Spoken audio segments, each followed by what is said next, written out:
Hello Wizards and welcome back to Economics Grade 12.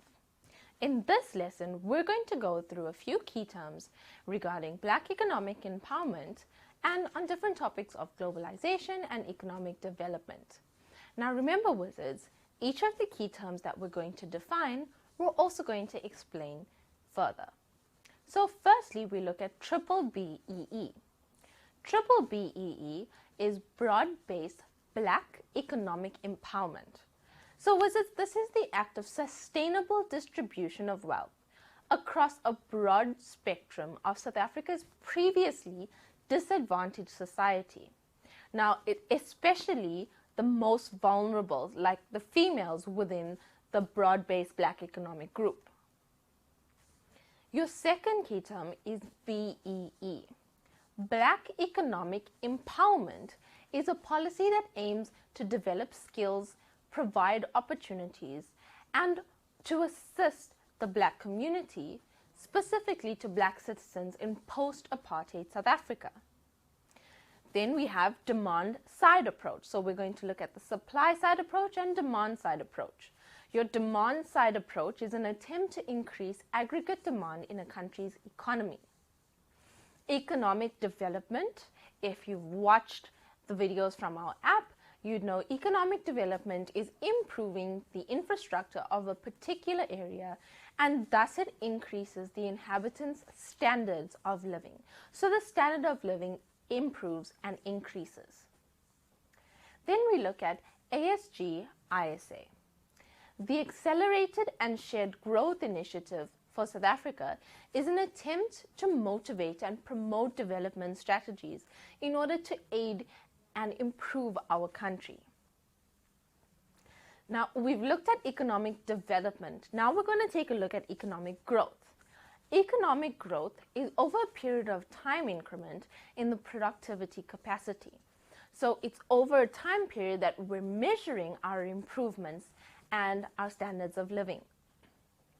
The economic growth policy is a policy that's meant to help increase the annual total production in the economy.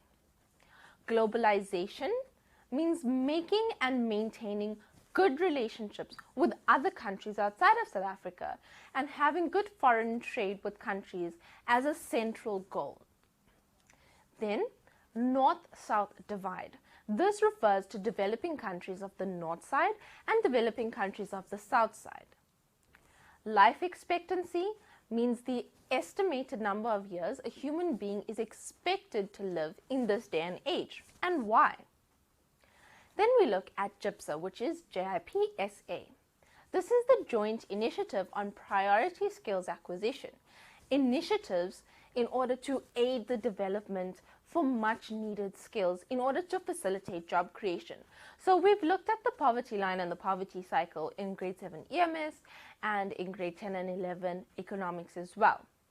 So if you look at how we're going to aid the development of skills in order to facilitate better jobs in South Africa, we look at a joint initiative, which is GIPSA. Then we have your national growth path. This would be initiatives in order to motivate economic growth. We look at different initiatives as well, like DBSA, which is the Development Bank of Southern Africa. This financing is important for developmental projects, and thus it promotes development within South Africa as a whole. We look at Triple P, which is public and private sector partnerships. So both public and private sector partnerships. These are contracts between the public and the private sectors where private sectors actually provide their services and products in order to develop public places, so in order to assist public sectors. Then we have RDP, which should be a familiar term. RDP is the Reconstruction and Development Program. It's a development policy that actually aims to offer better service delivery to the poorer communities, and it creates an environment that's suitable for human development. SARB would be our South African Reserve Bank, that's the Central Bank of South Africa. SMME is Small medium, and micro enterprises, or the small businesses that actually operate independently and they have a very small share in the marketplace. Then lastly, remember we discussed demand side approach. Lastly is your supply side approach. Your supply side approach are policies which aim to increase aggregate supply. So let's dig deeper into these definitions. Firstly, we look at your demand side approach and how it has to do with growth and development of the economy. So growth and development comprises of discretionary or voluntary changes in a country's monetary and fiscal policies. They have an aim of changing the level of its total aggregate or total demand. The monetary policy is driven and managed by the South African Reserve Bank. And this policy regulates inflation by aiming to stabilize the market prices in our country. Fiscal policy. Fiscal policy is driven and managed by the Department of Finance of South Africa. And this actually aims to assist our government. It aims to assist all government, all political, and all economic objectives. So it's important for you to remember the monetary policy and the fiscal policy. A demand-side approach, wizards, to economic growth and development is dependent on all components of aggregate demand, which is firstly C. C is your consumption expenditure.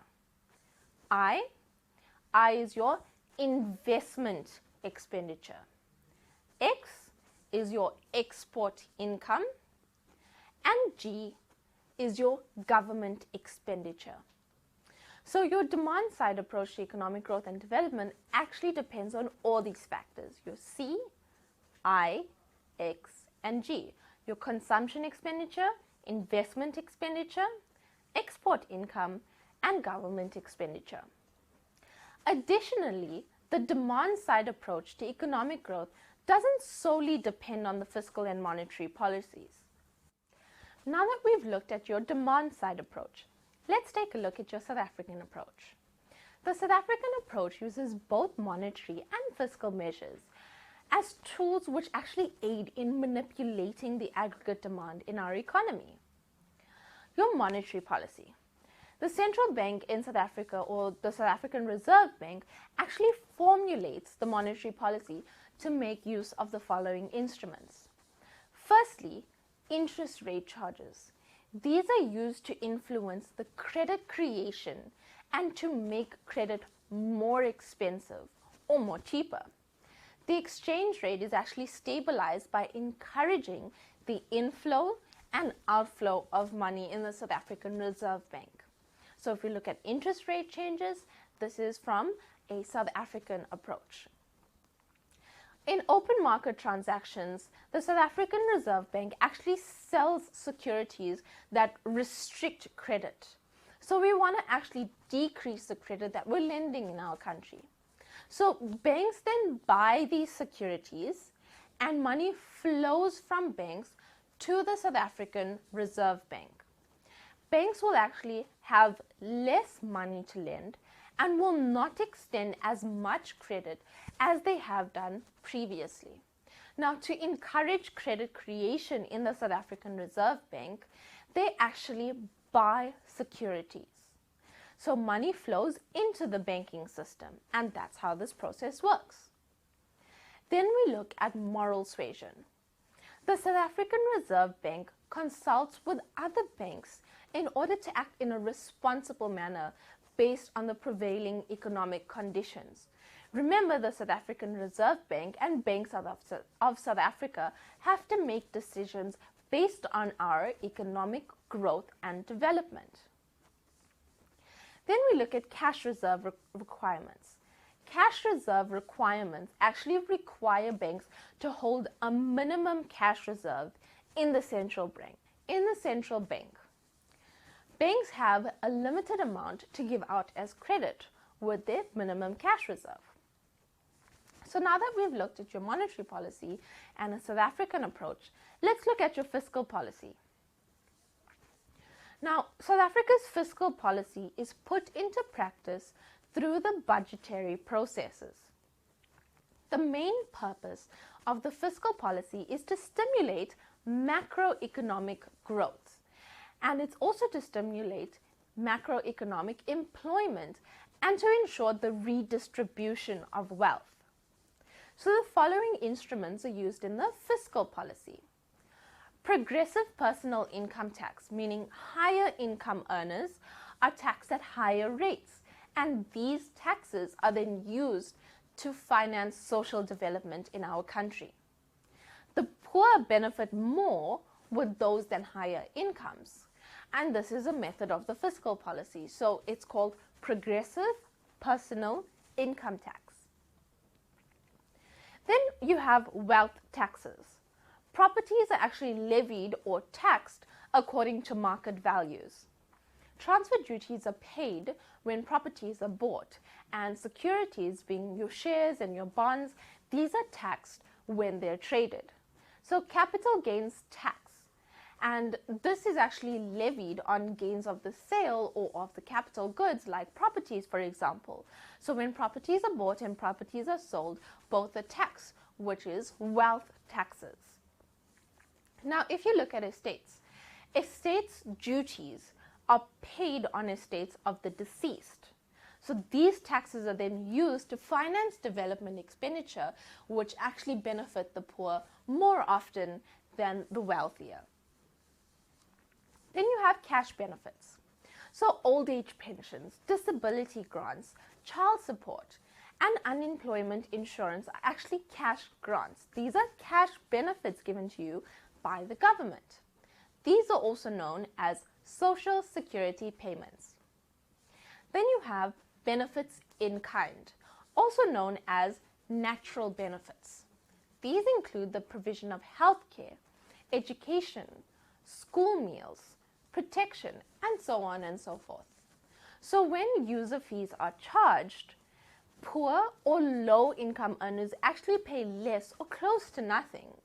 The quantity of free electricity and water that is provided is then limited to those because of natural benefits. Other redistribution, like public works programs or like the Strategic Integrated Project, which is your SIP, actually provides employment subsidies and other cash and financial benefits like training or financing and export incentives in order to improve the economy. And that, wizards, is your monetary policy, your fiscal policy, and your demand side approach.